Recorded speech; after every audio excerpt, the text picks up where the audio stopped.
I recently interviewed with Cenk. He's a popular left-wing host and founder of something called the Young Turks online telecast. We disagreed about almost everything. He, of course, argued that Donald Trump was a racist. So on the issue of race, Larry, there's 1,000 ways to tackle that, but here, I'll start with my own background and ethnicity. So I'm atheist now, but I was born Muslim, raised Muslim. And Donald Trump said that when he was running for office in 2015, 2016, he said that we should ban all Muslims from the country until we figure out, quote, what the hell is going on. I got news for you, Donald Trump's never gonna figure out what the hell is going on. So how am I not supposed to take umbrage with that? Am I supposed to agree to discrimination against myself? I love the Muslims. I think they're great people. I love you. Who's the next president? He's a Muslim and he's for Trump. You see? I'm a Muslim for him. He's a Muslim. All the way to the White House. All the way. I'm a Muslim. I support this man to the death with my life.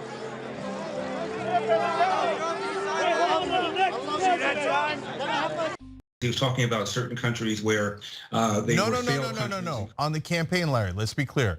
When he became president, they told him that he couldn't do that, so he tried to amend it. But on the campaign trail, he very clearly said, ban all Muslims until we figure out what the hell's going on. To put this in context, this was an immigration policy. The headline was immigration, Muslim immigration. So actually he wants to stop immigration. If you're a United States citizen, this does not apply to you.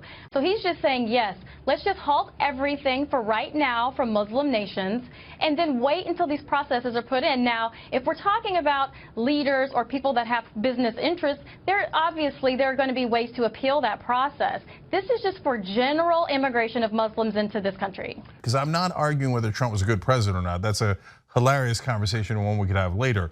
But you said you don't understand why people think that the Republican Party or Donald Trump is racist. I mean, so I mentioned the Muslim issue, but I have one of those for every single race and ethnicity. But I have one of those for every single race and ethnicity. When he was talking to Republican Jewish leaders, he said no room likes to negotiate and renegotiate more than this room. I'm a negotiator like you folks. We're negotiators. Do you want to renegotiate deals? Some of us renegotiate deals. I would say about 99.9. Is there anybody that doesn't renegotiate deals in this room? This room negotiates. I want to renegotiate this room. Perhaps more than any room I've ever spoken to. Maybe more. It's okay. I've been called on that a couple of times. Obviously anti-Semitic. Oh, rim shot. Talking about Puerto Ricans, he called them lazy and that's why they couldn't recover from the hurricane that hit them instead of his own incompetence. Oh, that was your mother.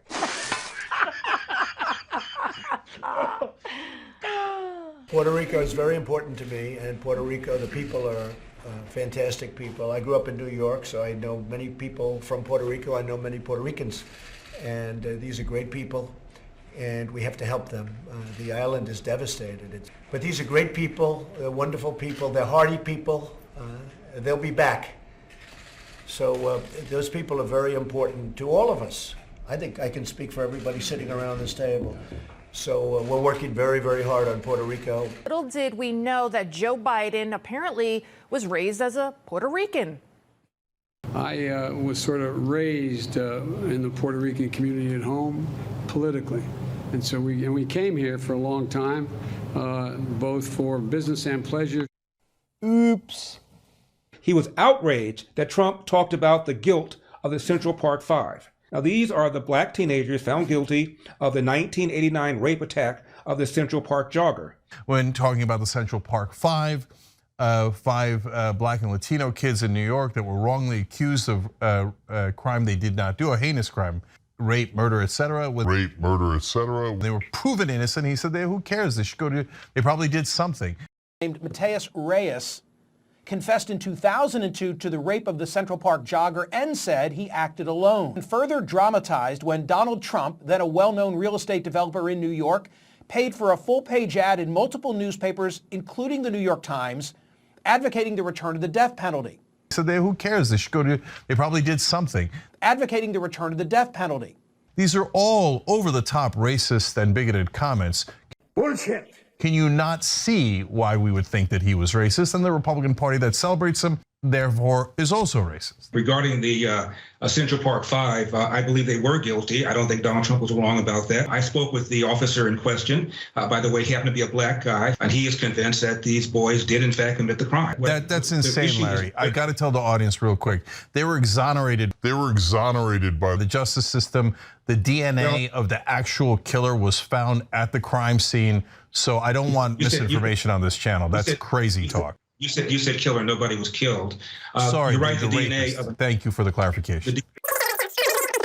The DNA of the actual killer was found at the crime scene. So I don't want misinformation on this channel. That's crazy. You said killer. Nobody was killed. Oops. So I don't want misinformation on this channel. That's crazy talk. They were exonerated by the justice system. The DA vacated the convictions of the 5 men. Now, that does not mean that the 5 former defendants are exonerated. They were exonerated. The DA vacated the convictions of the 5 men. Now, that does not mean that the 5 former defendants are exonerated. It doesn't prove that they're innocent. It just means that in the eyes of the law, their convictions no longer exist. Oops. So I don't want misinformation on this channel. That's crazy talk. But during the trial, if you watch the trial, they said that we did not get everybody who was involved. And these boys were not just charged with penetration. They were charged with holding her down and many other crimes related to the rape. The guy had nothing to do with the kids. They don't even know each other. Go on, but just I want the audience to know they were totally innocent. I want the audience to know they were totally innocent. But some believed her injuries were too severe to be inflicted by just one attacker. When Matthias Reyes says he did it alone, it's not just the prosecutors and the cops who don't believe it. Trish Maley herself doesn't think he could have done it by himself.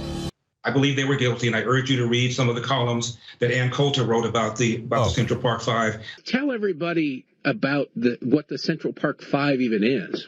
So you have these teenagers running wild, and the most brutal rape and near murder was of an investment banker.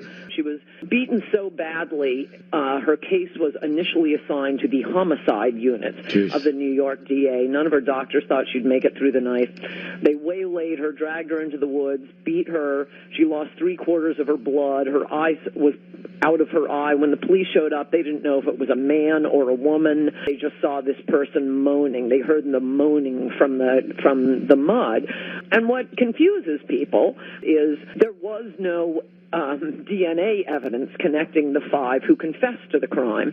But back then in 1989, this is like saying, the cops didn't use their iPhones to find her. DNA testing was so brand new, and it had only been used in any criminal case anywhere in the United States 1 year before. It was somewhat questionable whether it could be introduced in a New York. You have to remember, when they were confessing, the cops didn't know, they didn't know, the prosecutors didn't know if the jogger would wake up from her coma. She was in a coma for about a month. Wake up from her coma and say, "My boyfriend did it." So, they're not going to be coercing confessions out of people who didn't do it.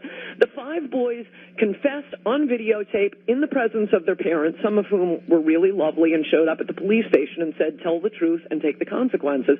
They knew facts about the crime that only someone at the crime would have known. They told not only the cops, but they told a lot of their friends about it.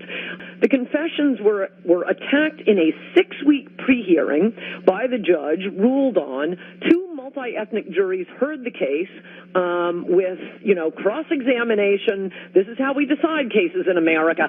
And then liberals just lie in wait for 13 years, their convictions upheld on appeal, just going to declare them innocent and start making fictional movies to persuade people that they're innocent. I also did a documentary about this for Epoch Times. I urge you to take a look at that, where I interviewed the man who was the lead investigator, and then you make up your own mind whether or not I'm right or whether or not Cenk is right.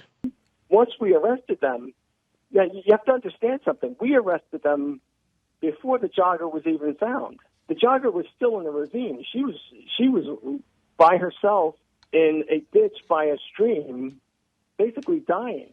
Oh, and did I mention that the lead detective in the case, Eric Reynolds, is black?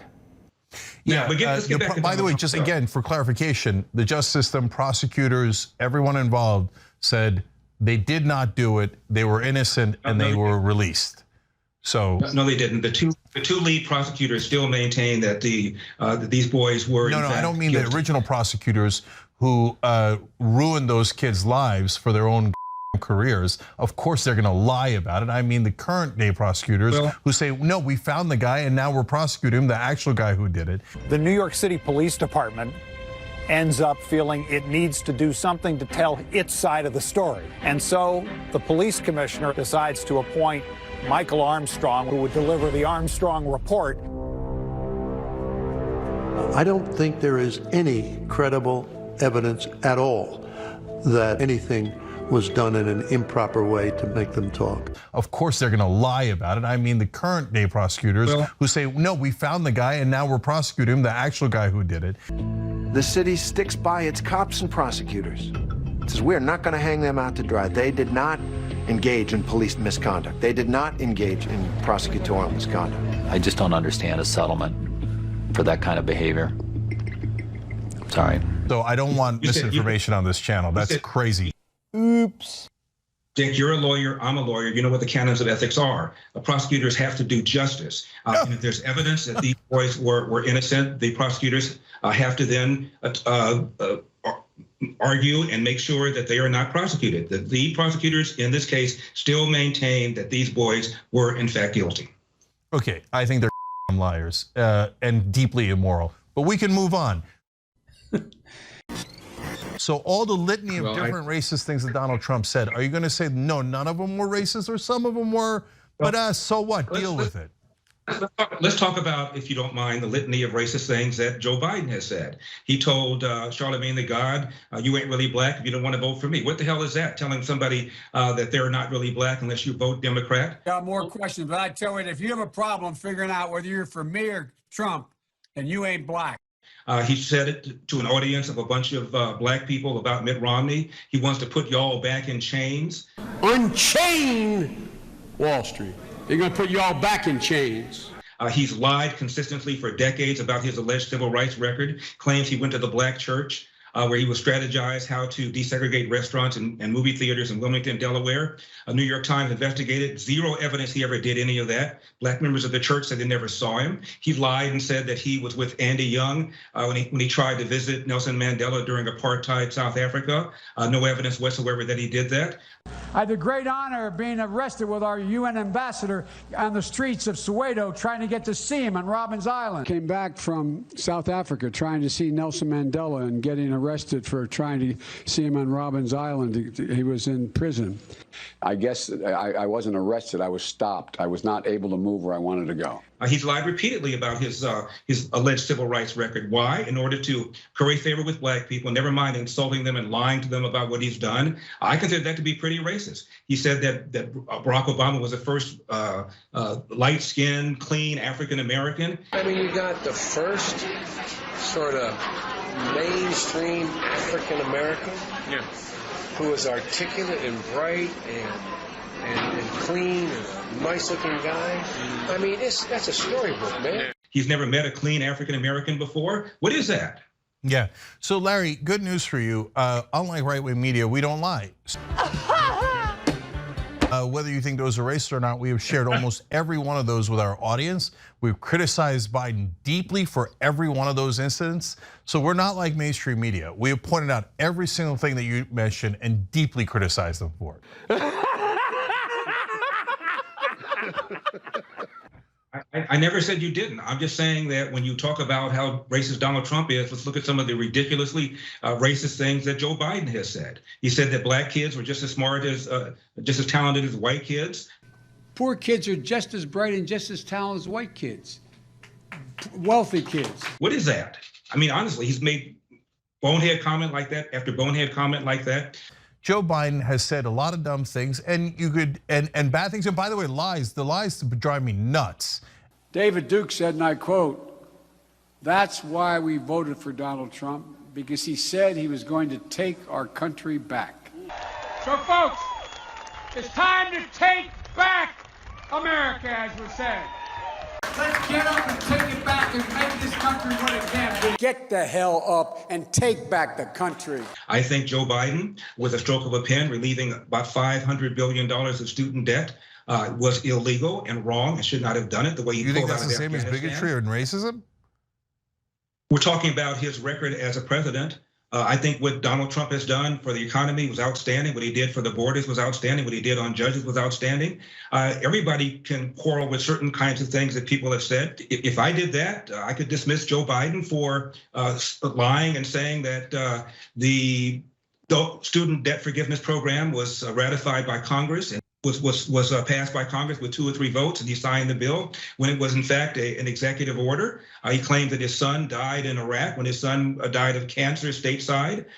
He said that gasoline was $5 a gallon when he became president, when in fact it was half that. He's made all sorts of bonehead statements, blunders, and done things like reversing our energy independence that I object to. So I look at the entire record, not just 1 or 2 things. Okay, so I can debate every one of those things with you, except there's many that I wouldn't debate. Joe Biden has said many boneheaded things, and he often states things that are not true. And we call him out on that because our job is to do the news and not to do propaganda. Yeah. Right. I am your voice.